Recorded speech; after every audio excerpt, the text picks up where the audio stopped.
waiting on you. Oh my goodness. I'm here. I'm here. Um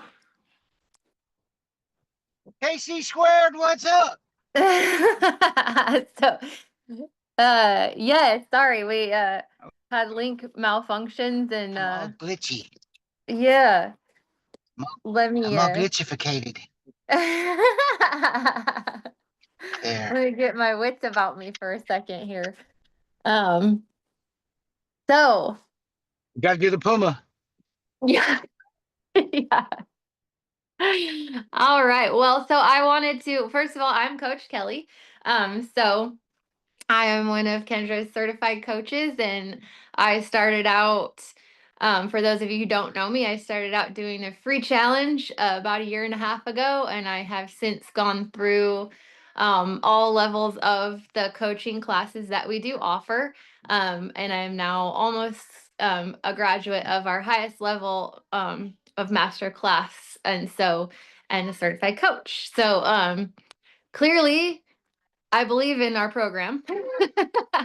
So, and that is because I will say a little bit of my background is I came in to the free challenge with a healthy dose of skepticism on whether or not this was just going to be one more of those things that you see um, online, and was it going to be that, one more do this drill, one more quick fix kind of deal. And because that was not, with my horsemanship background, that's not what I wanted. And so but something in me was like, this keeps pulling my attention.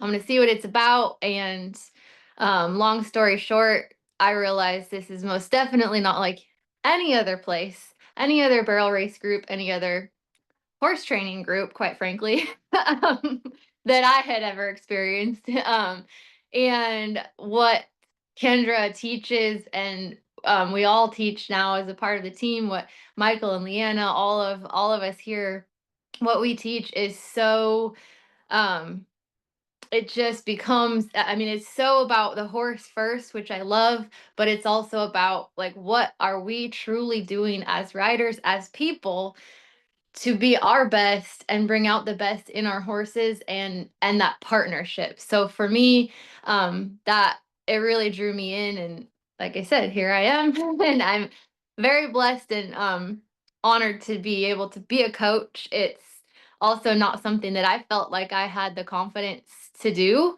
And again, Kendra saw in me something that was there that I didn't really see in myself, and kind of threw me in to the deep end with faith that I could swim. And but standing there with the life raft in case I couldn't, I'm sure. But she saw that in me, and felt that I could do it. And I'm very grateful for her vote of confidence, because here I am and I love it. So like I said, I don't know if who all here got the little invite video yesterday or today, but one of the things that I said was, we don't grow in our comfort zone. And so if you stay in that comfort zone, yeah, it's comfortable, but how much are you really going to gain? Um and this is, what I love about stall high as well, is that everything is, it's relevant to you as a rider, but it's also relevant to you as a person in life. It just carries across. And for me, that also is a huge thing, because I kind of have always related people to what I know about horses. Like, the horses were more of my get. I didn't think I could teach the people, give me the horse. And so I always would equate things like, well, horse does this, so, and horse behavior. Um, the confidence is just, you know, you have to be able to leave that comfort zone just enough to gain that confidence. And so that's what we're here to help. So we wanted to invite all of you in to get a taste of the actual live coaching that we do, to experience that, to see it for yourselves, to hear some questions asked and answered, and see that we're not just another place to get a quick fix. So if you're looking for a quick fix, you kind of have to come to the realization that quick fixes only are band-aids. And so what we like to do here is slow things down, really analyze, go through you as an individual, your horse as an individual, and look for things that we see and sniff out those root problems. Because if you're just looking for the quick fix, you're not really getting to the root problem, and those quick fixes only last so long. So, what we like to do is find the real root problems and help us grow, fill in those holes. And even myself, I had some major holes that I didn't realize, and now I've said before, um, it's kind of like my new mindset and my new outlook is to make a game of finding all the holes and filling them, because the more full you can be as a person, the more full you can be as a rider, and it's all about that balance. And that's where the confidence comes from, is not going out and being like, am I going to do it this time? Kendra calls it hopium. Am I going to run on that hopium? Am I going to get it this time? Or is it actual real true confidence that yes, I am going to go do this because I know that I have the ability, I know I have the training, I know I have the support system and my coaches.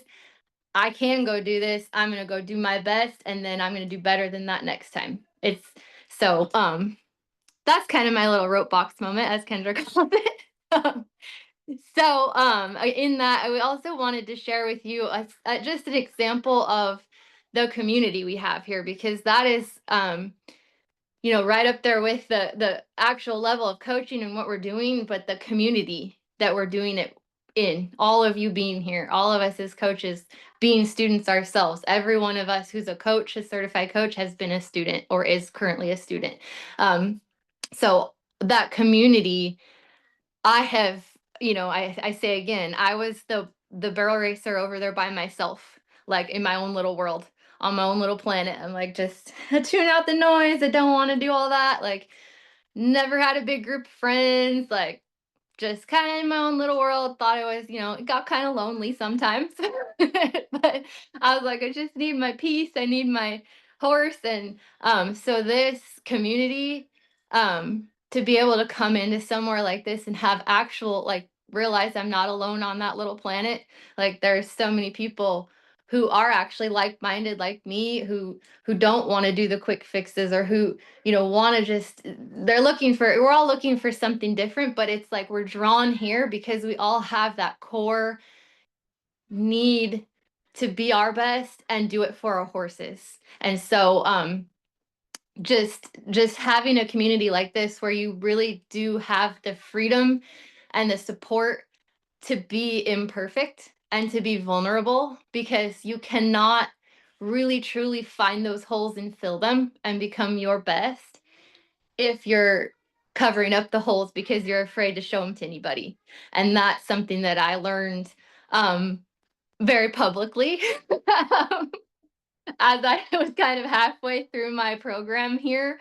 I took a spill at a pro rodeo.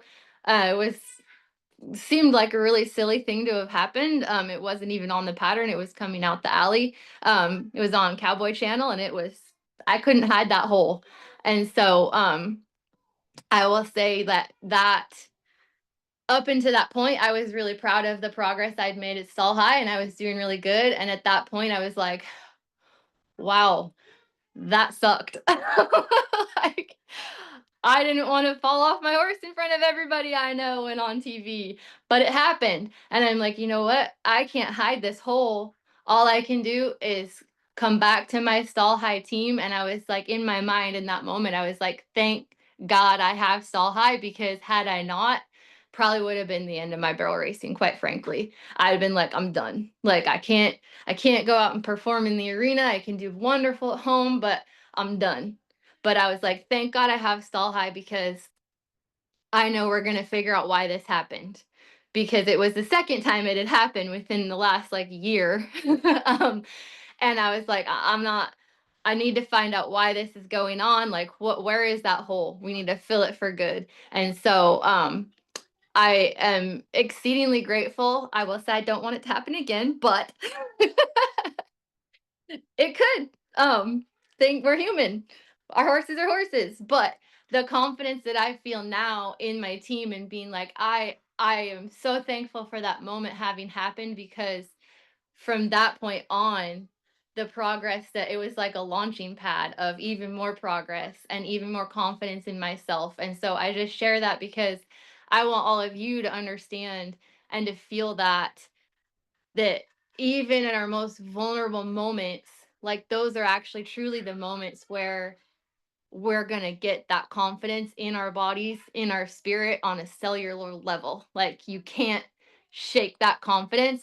Once you fill those holes, it's there. And there might be some more holes, and that's okay. We'll find them too. So, um, there again, another rope box for you. But I just wanted to share because that's my background, that's my story, and I am very big about that we all have very beautiful stories and we're all right where we need to be. And if your goal is not to make it to the NFR, that's awesome. I would love that. I want that to be, that's on my, list. If your goal is just to go, you know, kick butt and take names at your local jackpots, that's totally great too. Like we're all about whatever level you want to be at. There shouldn't be these voices in your head or these voices in your crowd, or these problems that you keep fighting, these brick walls. Like we want to break all that down for you. We want you to be able to get to your goals with your horse and feel happy, because that is what that's what we all need. We need a place to be happy, to do what we want to do with our horses. We invest so much in our horses. Let's invest in ourselves for our horses so that we can have an actual great experience and not throw bucks out the window on the hopium. So, um, that being said, um, we do have, so we're going to get into a review. So part of what we do in our coaching classes like this, and I hope that Cricket is here. I think I sent her the wrong link. Shelly, do you see Cricket on? I'll send her the link for you. Okay. Thank you. He's on. Okay, good. Unmute Cricket. I see you. Yay. Okay. So, part of what we do here in class, and so we do have different levels of classes, and we'll kind of talk a little bit about that maybe at the end. But part of what we do in class is go through live review my rides with students. So Cricket is up for today. So, if you have a video of a run, or as we go through class, we teach a different style of riding, which is called attunement, which gets your hips moving, really focuses on the biomechanics, the neuroscience of your connection with your horse and why that's important. So again, another thing that we're big on is the why. That's how you find the root problems, fill those holes, is understanding why things are happening in our bodies, in our horses' bodies, where those breaks in connection are happening and why. So what we like to do in these reviews is we have we slow it down, we go through, we pick out things that we see that are going on, and the why. So that's what we do here in class. So I'm going to call on Cricket as I pull up her video. If you want to unmute and hit your camera, Miss Cricket, I'm going to share my screen, and you can tell us a little bit about the run we're going to watch. Oh, I'm not a host. Shilly.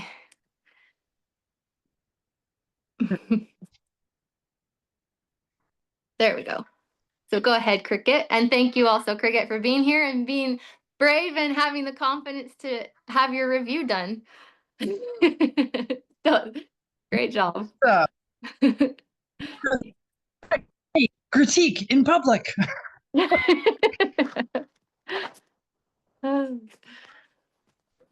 So yeah, something that Kendra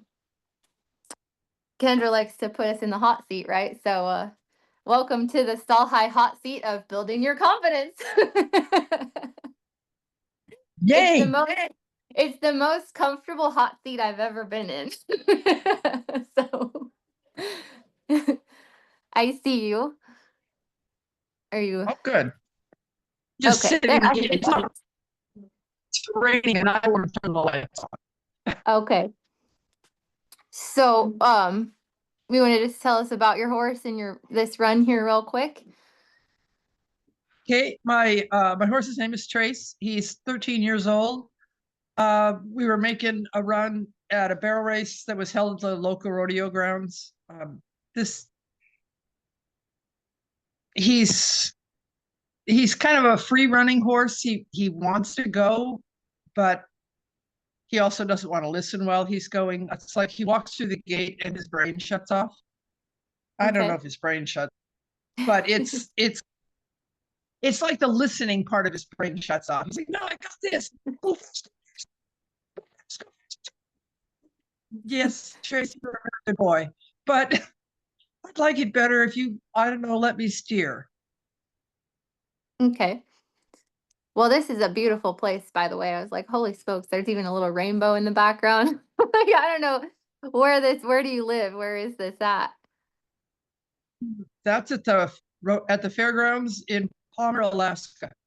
Oh, that's right. You're from Alaska. Well, no wonder. It's beautiful. So that's pretty cool. Um, I was like, That's wow, home. oh, gotta watch your video because I was distracted by the pretty scenery.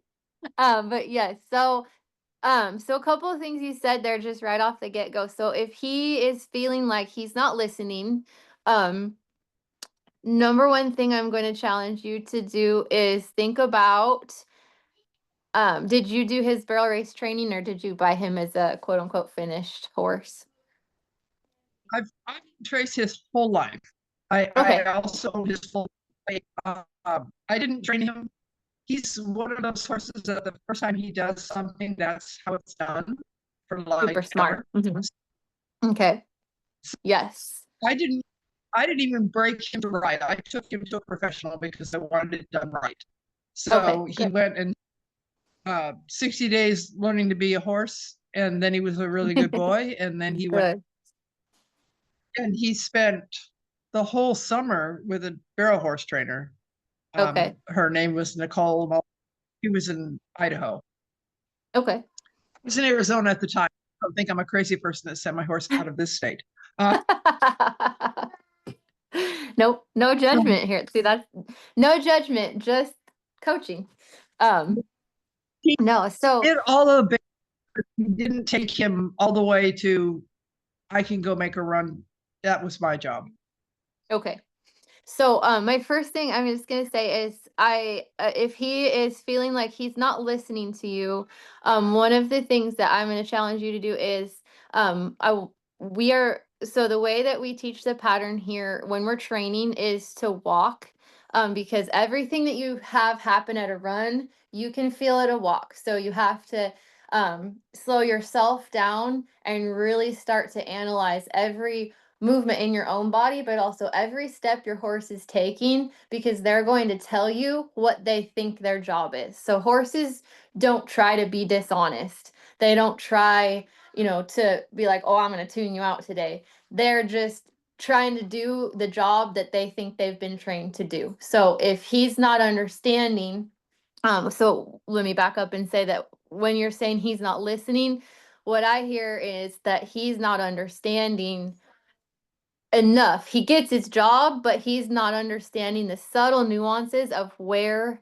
he's actually supposed to run to and where he's supposed to rate. So he is, so then if you slow that back down and go in a walk, you're going to feel that he's going to take some steps. And when you feel something in him, so this is where it's a challenge for you to really, really analyze how your horse is moving, what you're feeling. So sniff that out. So he's gonna take some steps. He's gonna maybe look, Kendra calls it like a blister, or you're gonna feel like a compressed step, or you're gonna feel like he's pushing you, maybe going too fast. Like really think about his footfall and what you're feeling at a walk, nice and slow. And he's gonna tell you. So he is probably thinking that he has to run all the way up here. And then he's used to you kind of being more in control. Like I see you're really trying to have to hold him and kind of jockey him with your hands around the barrels. So let's go back again to the walk and let's get him to where he understands he's going to walk all the way up here. And for those of you who are on here, we do in one of our classes that you can enroll in. You do get Kendra's step-by-step pattern on how she trains the barrels. So we can't give all of that away for free. So that is something that you do get, is one of the big perks of coming to class, is that she breaks that down very, very clearly. It's very simple. It's like I said, I think on Tuesday, it's almost too easy.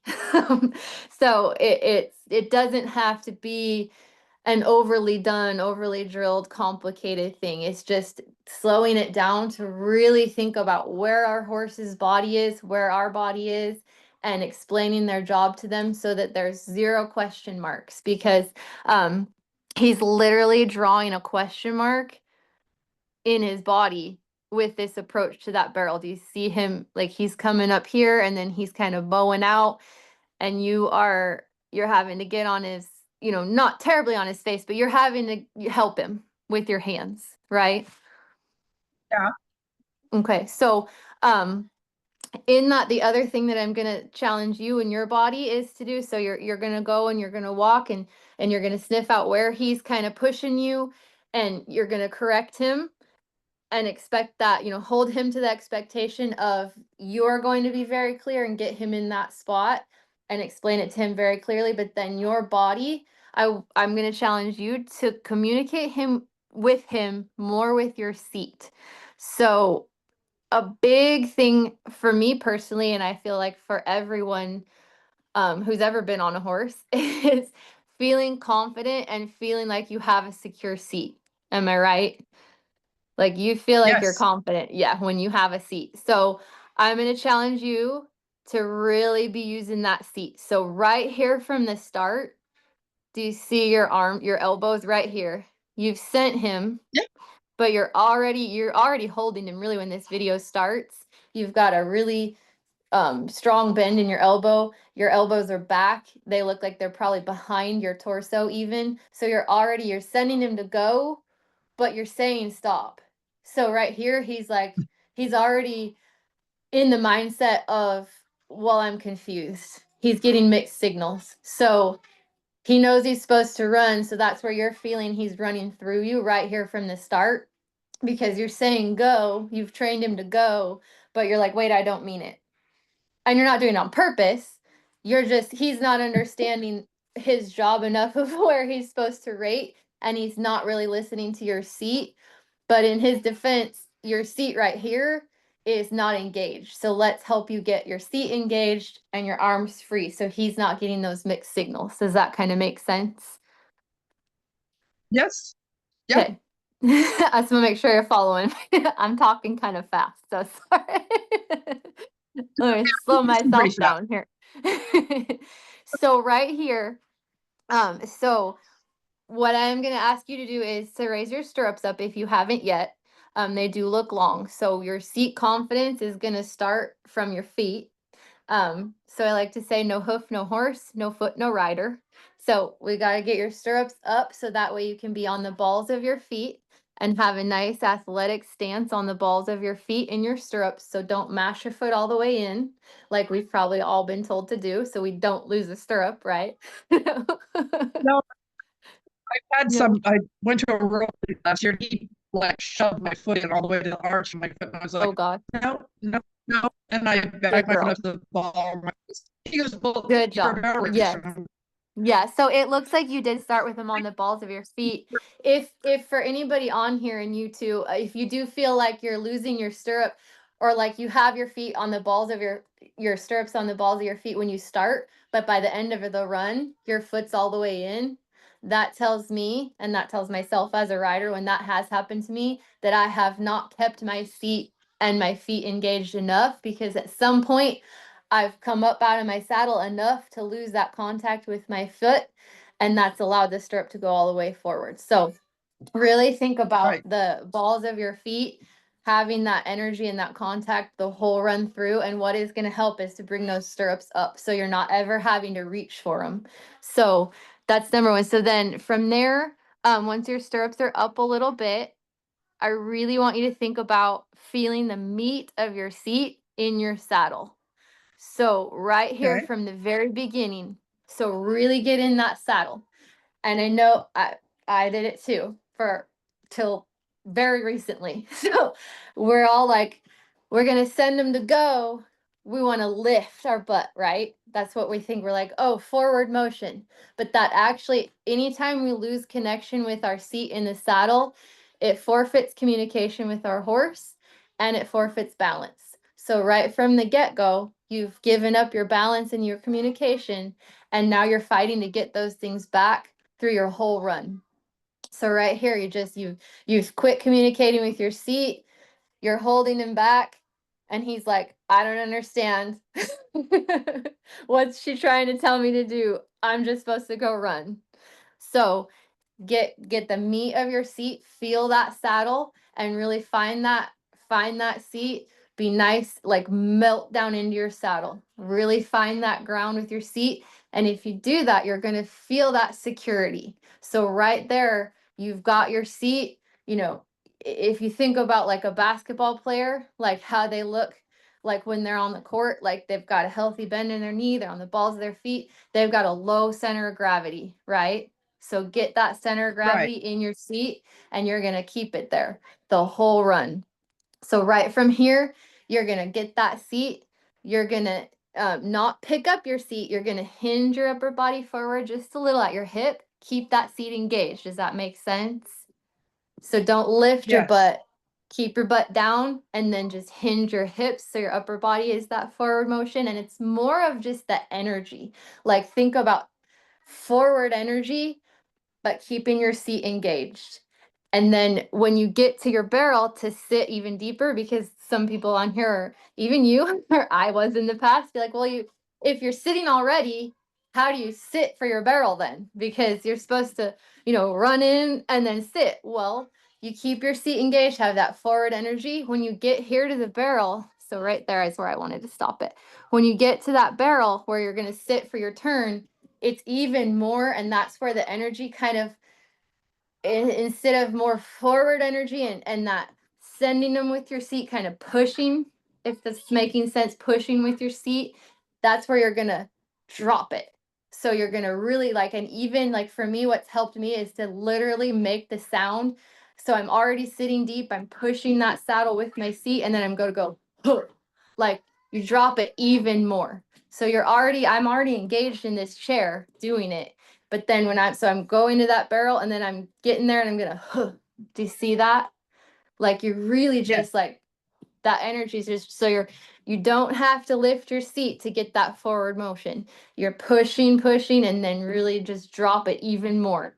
And this again is where having your stirrups up so that you can keep your feet engaged is going to help you. So this is why I wanted to stop it right here, because you can see that your knee is pretty straight. There's a little bit of bend, but it's pretty straight. So you're reaching for that stirrup. So in your mind, you're feeling a little bit, you're feeling insecure in your saddle. So you're kind of leaning forward here because you've lost the security in your seat. Your toes are kind of pointing down and your knees are pretty straight. So you're reaching for those stirrups. Even, do you feel like maybe you were? Do you feel like in the moment you're kind of reaching? Yeah, it looks like I am. So I probably Yeah. was. Yeah. And you might not consciously think in the moment, oh, I can't find my stirrups, I'm reaching for them, but your body and your brain don't lie. So your brain's Right. like, oh, I gotta hold on. You're gonna get into like this forward, almost fetal position. You're squeezing with your knees because you can't find your feet. If you squeeze with your knees, it disengages those core butt muscles. So you start to squeeze with your knees, then you squeeze with your groin, and all that becomes tight. And then you're like, oh, I'm holding on for the horn for dear life, and you're trying to, get him around, and it's just there's all these glitches in the communication and glitches in the balance. Does that make sense? Yes. And you're not doing a bad job at all. Don't for a minute think I'm saying you're doing a bad job. This is so many of us, including myself. Were you gonna say something? No, I was just Oh, I thought coughing. I cut you off. Sorry. So again, just to kind of go over that one more time, like get those stirrups up so that you don't ever feel so that you don't have to think about it. They're just there, and you're never losing that ability to have your feet right there and keep that nice athletic stance, and helps you keep your seat engaged. So for me, the other thing that really helped was to just and so we like to say, when you go make a run, don't try to fix like 5 things at once. Just focus on like 1 or 2 things, because if we focus on too many adjustments, too many things to fix, it's just like circuit overload. We can't do it. It's just not the way we work. So if you just focus on feeling your stirrups, raise those stirrups up and feel them, and feel about finding the meat of your seat in your saddle every single stride, I think that in itself is going to help you be in a better body position, where you're not having those moments of feeling like your balance is lost and trying to get it back. And then it's just going to make that communication for him so much clearer and so much smoother, that so anytime we're off balance, our horses feel that and they're compensating for it. So that's where you're right here. You can see your body position is very forward, and look at his body position. So Yeah. I just draw that for everybody. Like, he's going downhill, you're going downhill.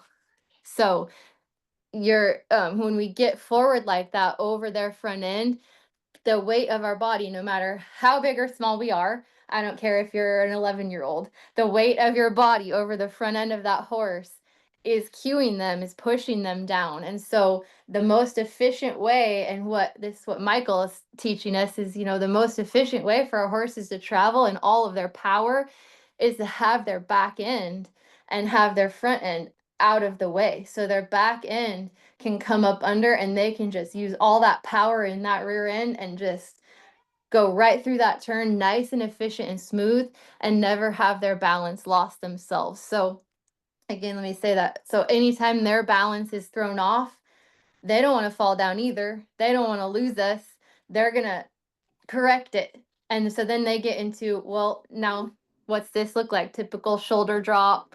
You're trying to get him up, stereotypical barrel race problem here, right? Yeah. So, yeah.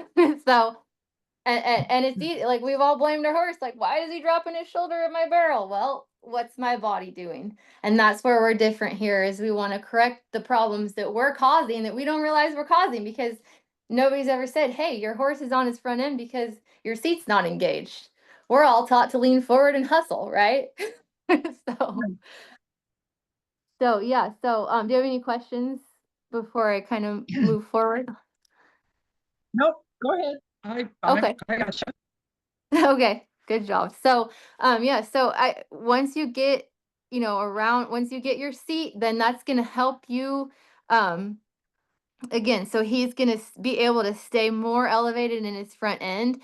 And then the other thing that's going to help is, so right here coming out. So this was like my classic barrel turn, like going in, my horse would get on her front end, we'd come around it, and then I would just you're not getting popped up excessively, but I'd be like, she would get down in the front and then elevate and, charge out of it.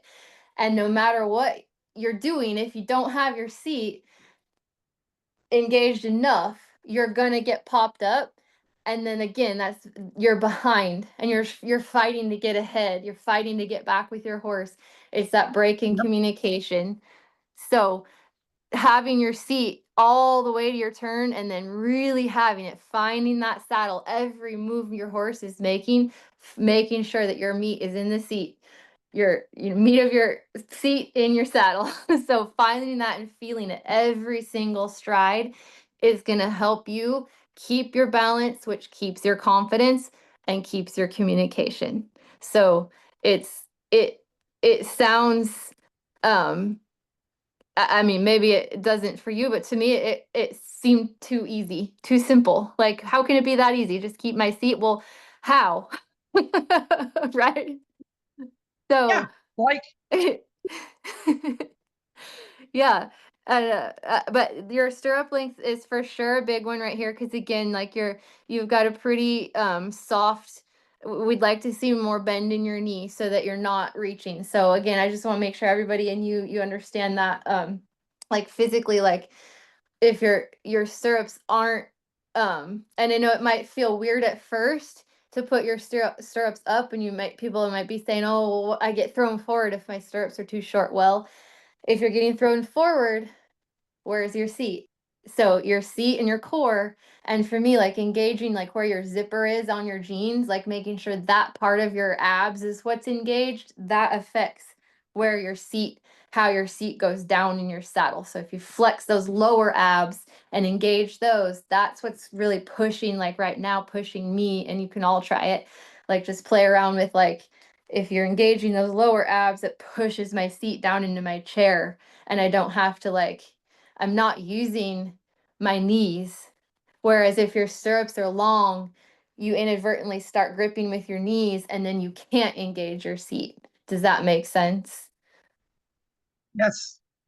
Yeah, it makes a ton of sense. Yeah.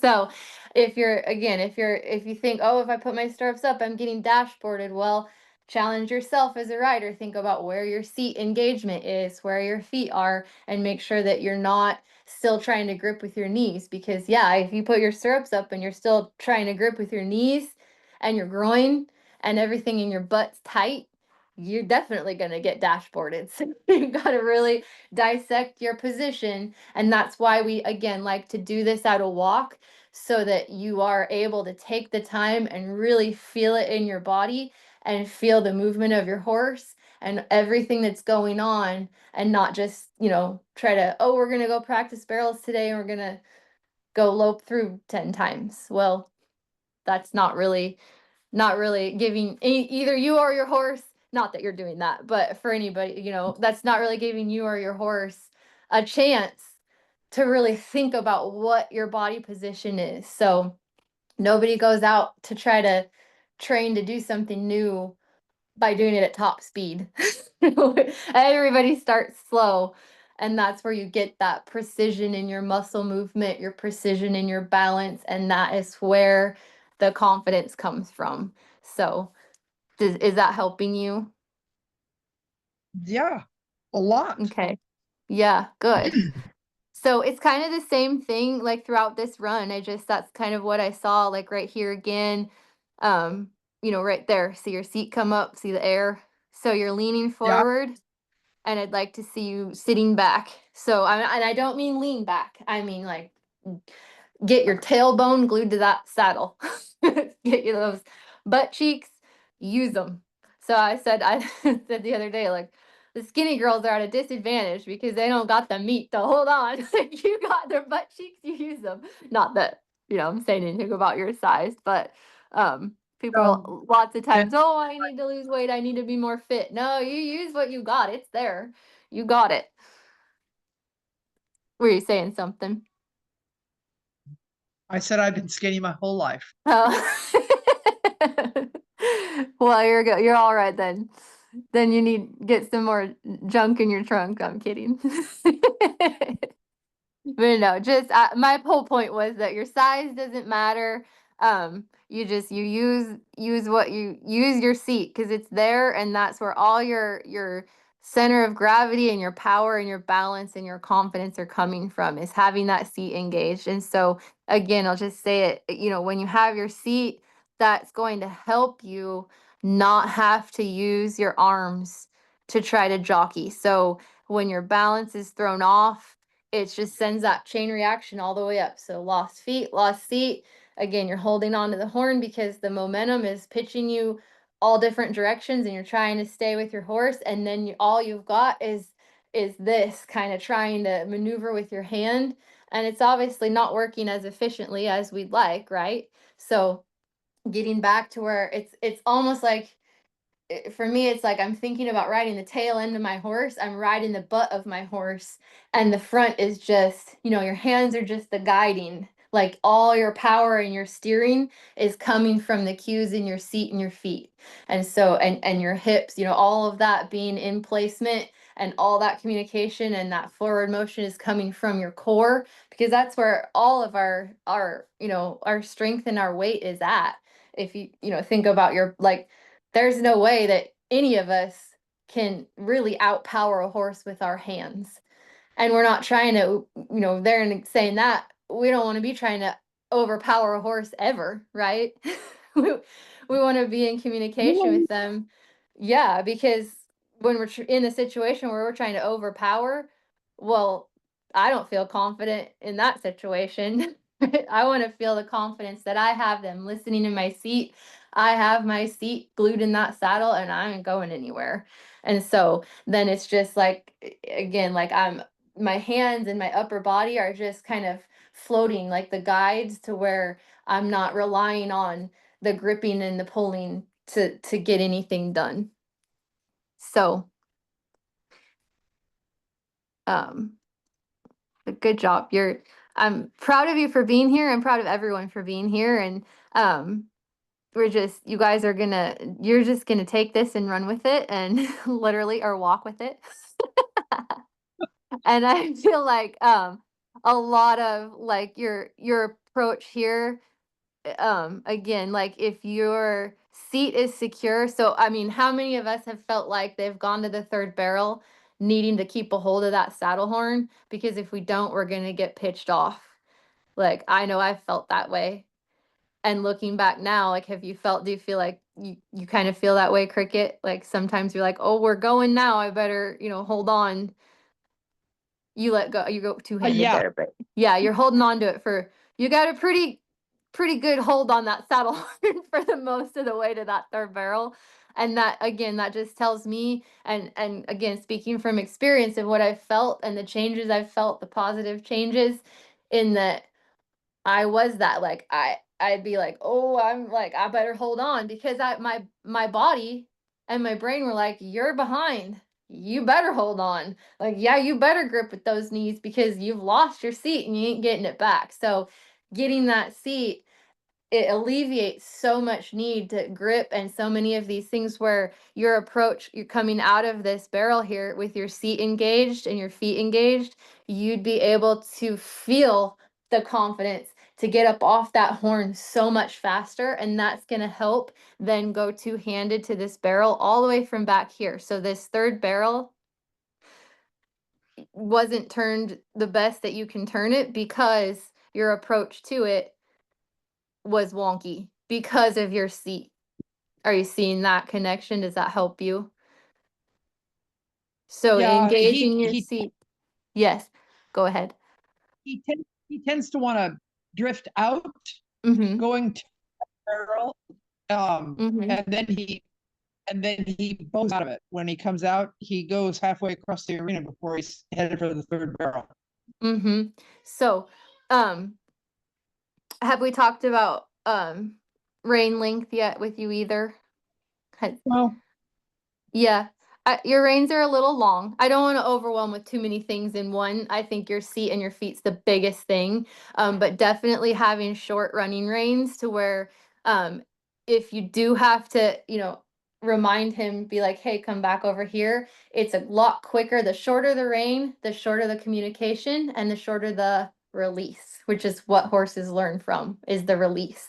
So you're asking for something, there's not all this rein for that communication to happen, and there's not all that rein for that communication or for that release to happen. So it's just a quick, hey, remember here, and then let it go, and you're not having to, does that make sense? Like all those strides of rein trying to come back for him to understand what that communication was.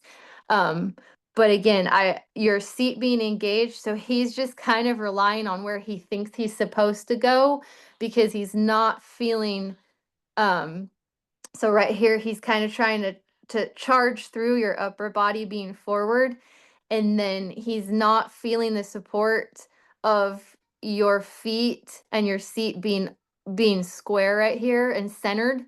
So just watch your outside leg, how it kind of just gets thrown forward. Do you see that yeah, happening? So he's yeah, not feeling the support and the communication from that outside. So right there, he's like, there's an open door, and he's like, well, he came in, he came in a little, he got down on his front end, which we talked about, in your seat being engaged. So that's going to help his approach here. And then coming around, again, here he's like, he had to bow out because of the position he had coming in, but then he's continuing to bow out because he's not getting that support from your outside leg and butt cheek, for lack of a better way to say it. Does that kind of help you there to see that? Yeah, yeah, and we have been just walking at home. Okay. So, That's new. okay. Yeah, so when you go walk the pattern, really think about when he's walking around this turn, think about what you feel, because I'm pretty dang sure he's probably taking a step out where he's asking you, is that where I'm supposed to be? And you need to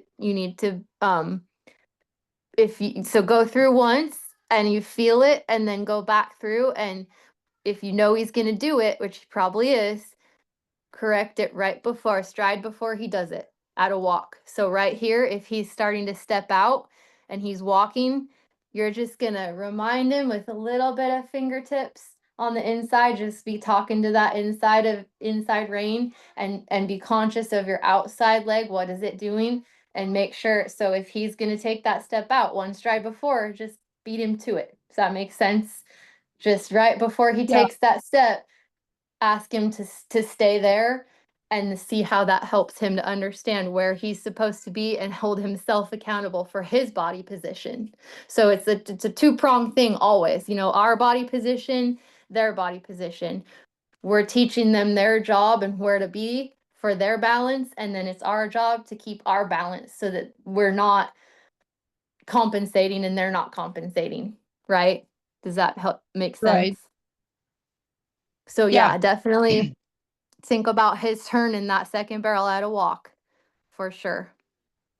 And that's going to help, he's coming out of it and he's just not feeling, and then, you're just not in a, he's not in the optimal position and you're trying to get it back, and it's going to clean it up really a lot more quick than what any of us traditionally would think. But we really walk that, and then make sure he's walking all the way up here again. So when he walks to that third, when you're just walking at home, think about every step he's taking. Is he pushing his butt out? Is he trying to drift too far over? That's where it's your job.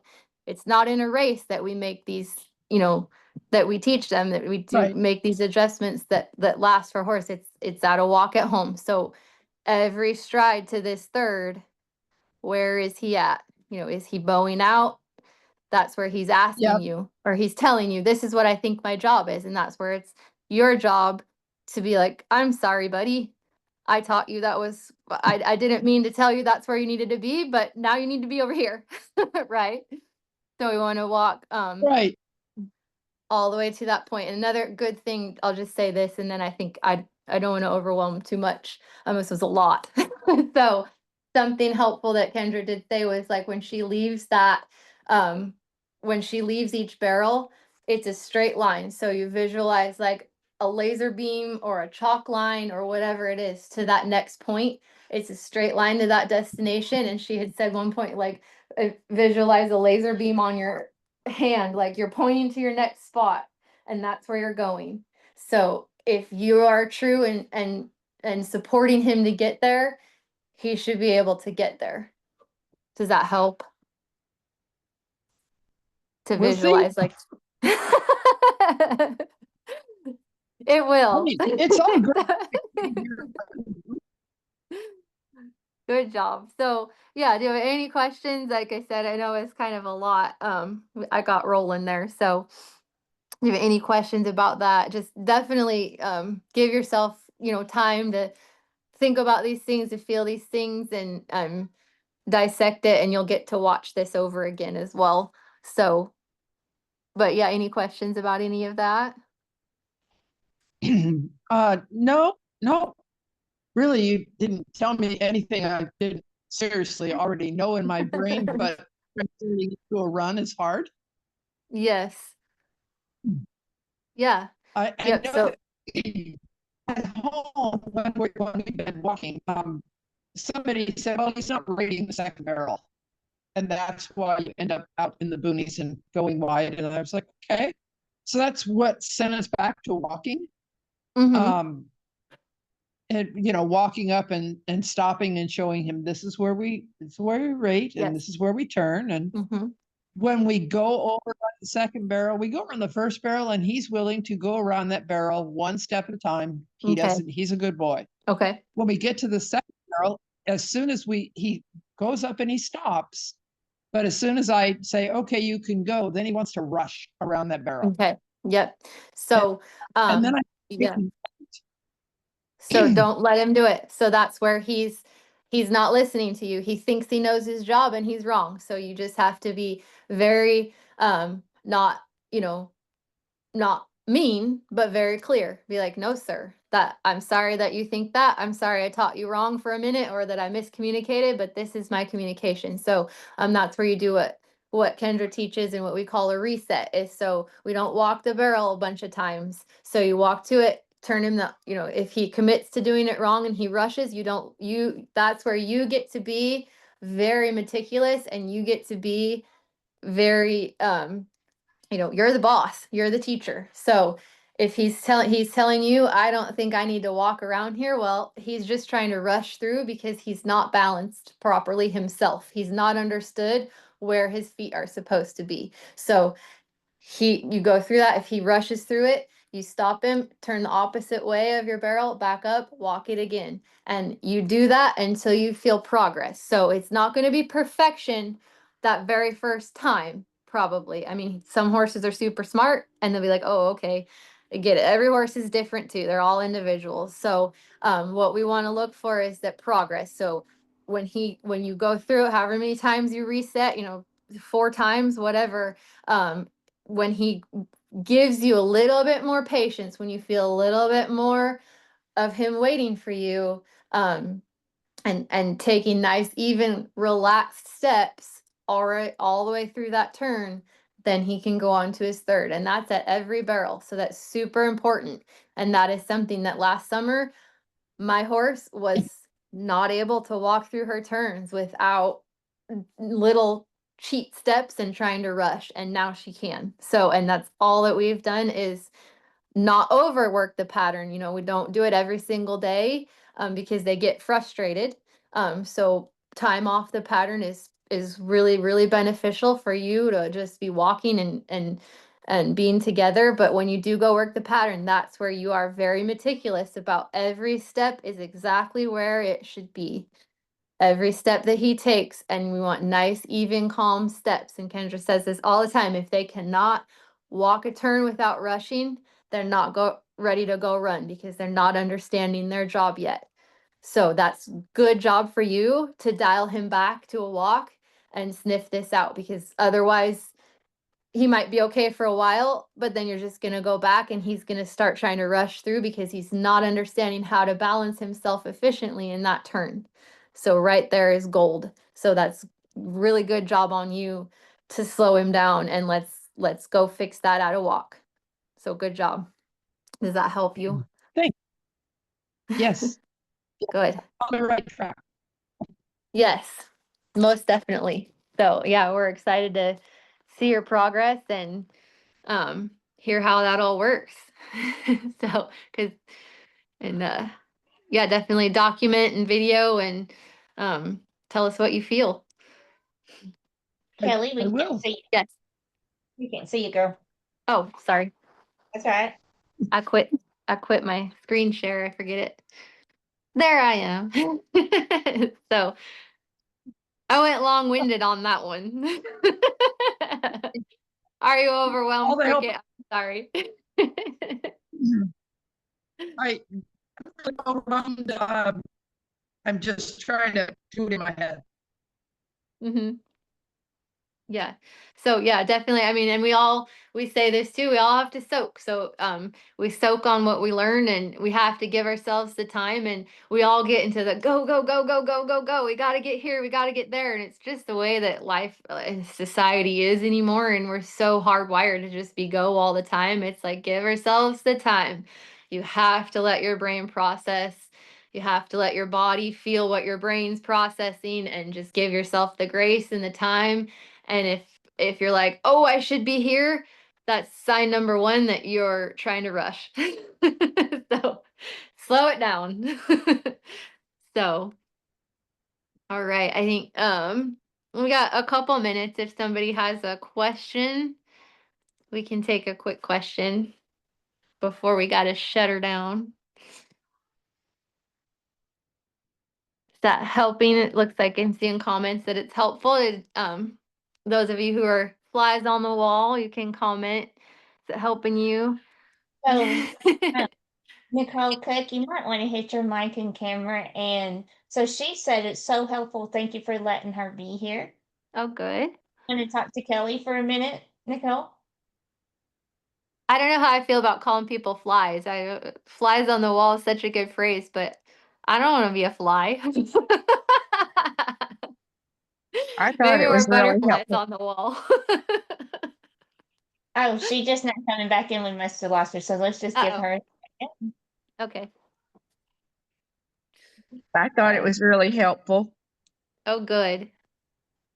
Definitely what I needed to hear. Exactly what I needed to hear. Oh, good. Yay. So So, what is yeah, I just your favorite part of it, Janice? say what? Pardon, Wendy, I What, didn't what, understand. what was your favorite part? What was it that, resonated with you? With me, Yes. Janice? Oh, Yes. I think position for my feet and just keeping my butt down in the seat, that more than because I tend to let my toes point down, lean forward, a lot, and probably giving my horse all kinds of weird cues. So thank Yep. you. Yeah, you're welcome. Well, thank you for being here. Yeah, and I just if you feel like, we just again we wanted to give you all the opportunity to be here and see what we're about because um there's it's it's helped me so much and I with so many of us that have come through and are in class and it's just so beneficial to learn from each other just like that. So you see somebody else's review and you're like, well, that's totally me, I didn't even know it. And it just helps to have this platform, this environment to really be able to learn from each other and with each other. And again, like the person sitting next to your little box on Zoom is miles away from you and maybe has a completely different goal, but we're all here and we all can learn from each other.